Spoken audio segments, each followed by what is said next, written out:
Assalamualaikum warahmatullahi wabarakatuh. Selamat pagi semuanya. Saya Grace Alvalventing dari Prodi Teknologi Geologi Angkatan 2023 Politeknik Energi dan Pertambangan Bandung. Pada kesempatan kali ini saya akan membawakan presentasi mengenai karbonisasi batu bara.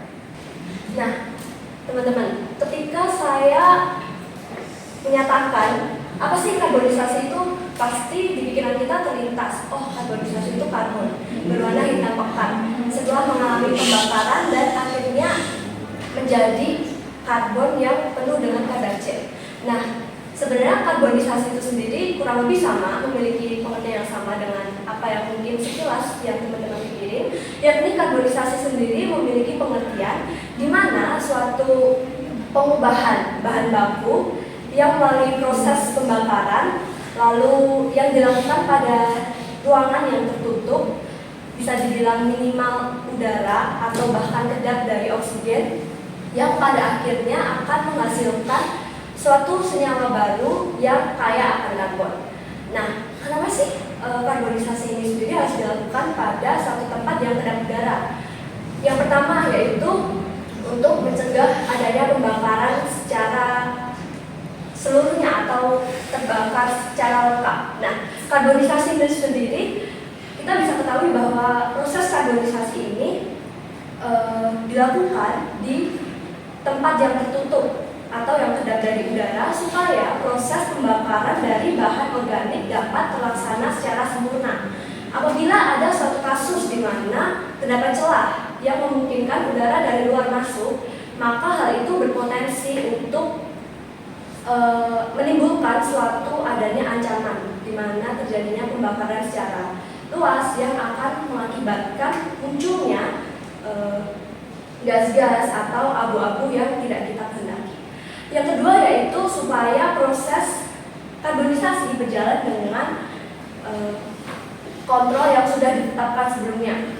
Seperti yang kita tahu bahwa dalam suatu industri atau laboratorium itu terdapat kontrol yang ketat terhadap tekanan, suhu, dan lingkungan lainnya, di mana hal ini tidak lain dan tidak bukan untuk menunjang adanya aktivitas karbonisasi ini supaya dapat berjalan dengan lancar, yang pada akhirnya dapat terbentuk karbon yang efisien dan optimal. Yang terakhir yaitu untuk menekan adanya kemungkinan emisi gas yang akan keluar dari proses karbonisasi. Proses karbonisasi ini hakikatnya memang pembakaran bahan baku yang kemudian diubahkan menjadi suatu karbon. Nah, pembakaran ini kan tentu yang seperti kita ketahui pasti akan menimbulkan emisi gas seperti contohnya metana dan gas-gas yang lainnya.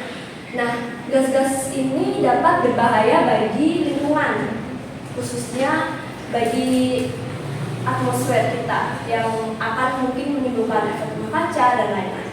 Nah, untuk itu, karbonisasi ini sendiri perlu dilakukan di tempat yang tertutup, teman-teman, atau di tempat yang kedap dari udara, supaya gas-gas atau emisi gas hasil pembakaran dari karbonisasi ini sendiri tidak langsung keluar ke dalam atmosfer.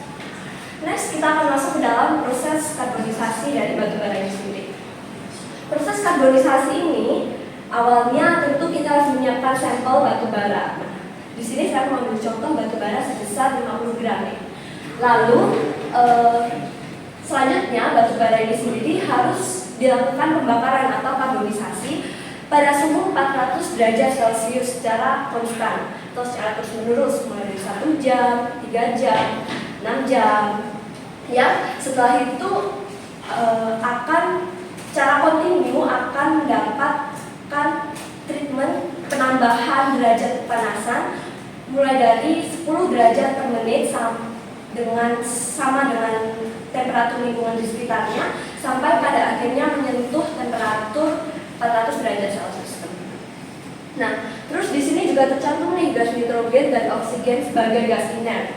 Nah, gas inert ini sendiri merupakan gas yang tidak bereaksi dengan zat lain, di mana gas inert ini antara nitrogen dan oksigen dialirkan ke dalam reaktan autoclave pada saat mulai dinyalakannya furnace sampai pada selesainya proses karbonisasi itu sendiri.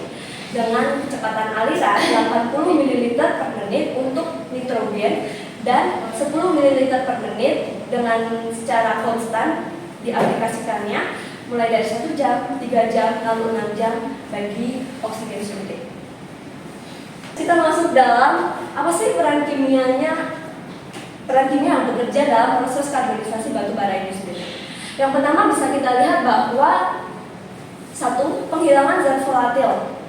Nah, pada saat proses pembakaran batu bara itu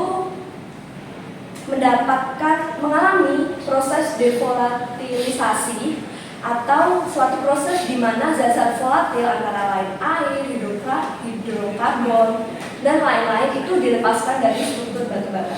Nah, kenapa sih harus dilepaskan zat-zat volatil ini?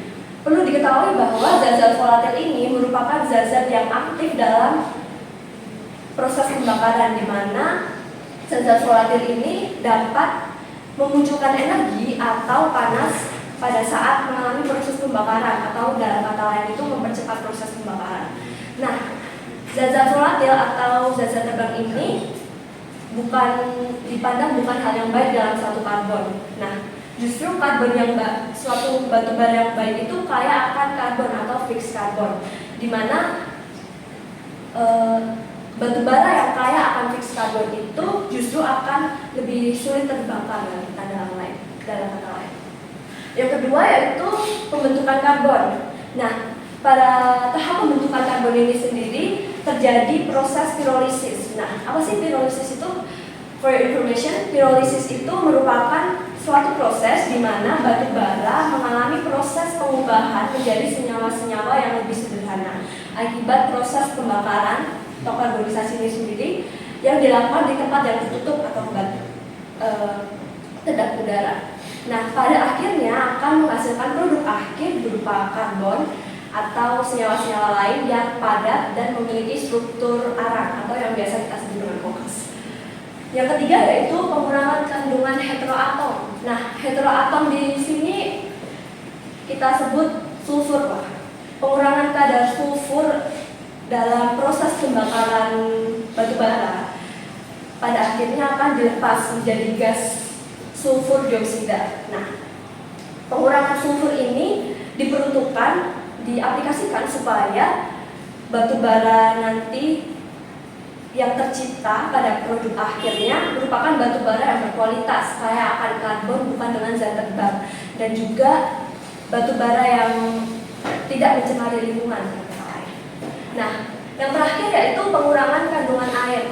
Pengurangan kandungan air atau dalam kata lain itu moisture. Nah, pada saat awal proses karbonisasi ini sendiri terdapat suhu yang rendah, di mana pada saat itu diterapkan suhu yang rendah atau temperatur yang rendah. Untuk apa? Untuk mengangkat molekul-molekul air dari struktur batu bara ini sendiri, di mana di situ juga terdapat reaksi kimia yang terjadi. Baik, cukup sekian pemaparan materi dari saya. Mohon maaf apabila ada sesuatu yang kurang berkenan. Wassalamualaikum warahmatullahi wabarakatuh.